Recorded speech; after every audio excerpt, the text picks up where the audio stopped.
Hello people, Panda Sloth back once again, and today's video is going to be about how the new update made a whole class of troops completely viable now. They added several things in the newest update, but one of the coolest ones I found is that you can go to your units and assign them up to 4 additional formations. Now these have been in the game for some time for a lot of people who have been playing, but if you've ever tried to use these, you would know that on a lot of maps it was bugged. Like if you ever fought in a settlement map, half the time if it was any of these last 5, whether it's the skirmisher, heavy infantry, light cav, or heavy cav, your troops would spawn in the middle of the enemy formation, or they would spawn in the middle of the battlefield, and then insta die. Having those extra formations was useless, but now that the newest patch actually fixed it so that those formations don't spawn in the middle of nowhere and die, you can do some really fun things.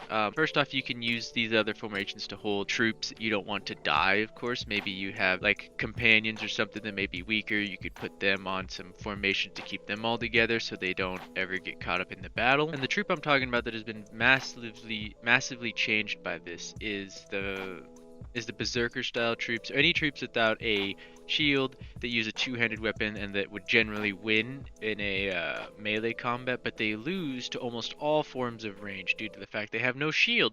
And if they're in your shield wall when you're telling your infantry to make a shield wall, which you have to do a lot in this game due to the massive amount of ranged, these guys are just going to get chopped up while they're not blocking, and the enemy will fit arrows through. Sometimes they won't sit behind the shield wall, guys, for some reason. They'll stand at the front, and you just lose a bunch of high tier troops. But this new system of having an extra formation allows me to put them on heavy infantry.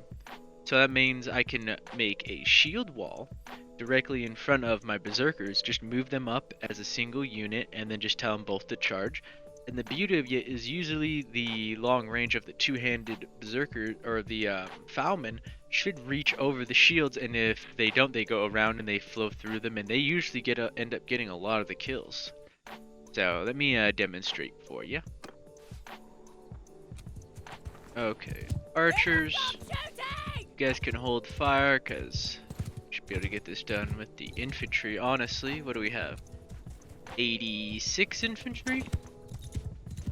That's more than their whole army, I think. Okay. Warriors, get moving! So let me demonstrate how this works. Get my infantry running up here. I have some recruits in there, so there might be more casualties than usual. If you had a well-trained, like a full shield wall, you definitely wouldn't lose very many troops. Onwards! With this stratagem. Get the Falxman coming. Oh, that looks so beautiful. Look at that. Yeah, that looks pretty sexy. Okay. Batman! Shields! Build the wall. Sounds like some of them are getting hit right now. Batman! Get moving! Push up. We want them to be well ahead of the Falxman. We don't want the Falxman getting hit.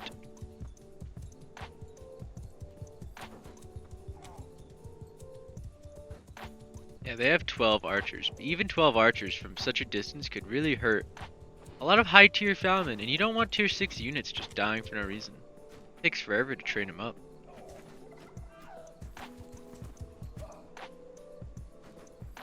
Oh yeah, we are losing our volunteers. That was anticipated. Oh. Guy took a pounding. It's okay, lads. We'll push up this death hill. Infantry! Forward! Push them up to there. Yeah, anyone without... See, as you can see, anyone without a shield is getting murdered. At least those are Warriors, forward! volunteers. They have some cav. They're charging in. Hopefully my guys don't turn their asses around to look at the cav. Hopefully they keep facing the enemy. Oh, we did lose a skirm. Damn. Oh, we're losing skirms because they're fighting these cav. Fuck off. Yeah! No, the picked warriors. This fucking cav, dude. Annoying.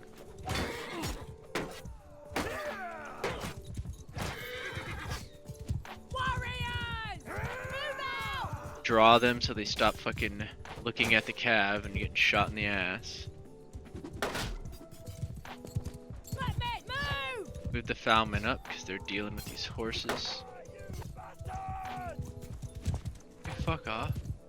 Jesus. I'm gonna go hide in my volunteers, or my Falxman, because this is ridiculous. There we go. Falxman are good at taking out horses too, as you can see, these fuckwads. Good shit. Flatman, hear me! Have at 'em! Warren, attack! Look, the footmen will go in first, and the Falxman should catch up in time.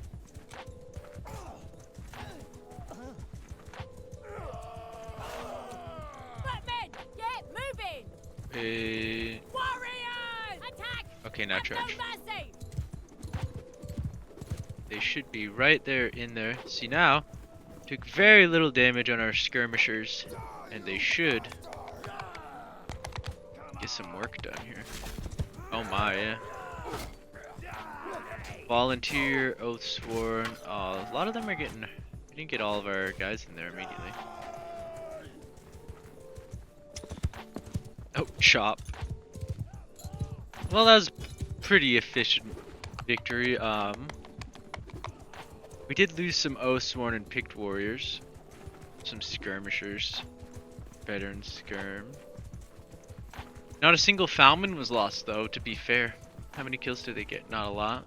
They got 13 kills, look at that. They were actually the MVP. And they weren't even on the front line. We just had the frontline shield boys absorbing most of the battle. So trust me, this is just gonna be a short little video showing off why these guys are OP, but if you haven't been using the raiders, these units with the two-handed weapons, because you don't want to hold them in your shield wall, the new update definitely makes them a lot more viable. Try them out, and I'll see you guys later.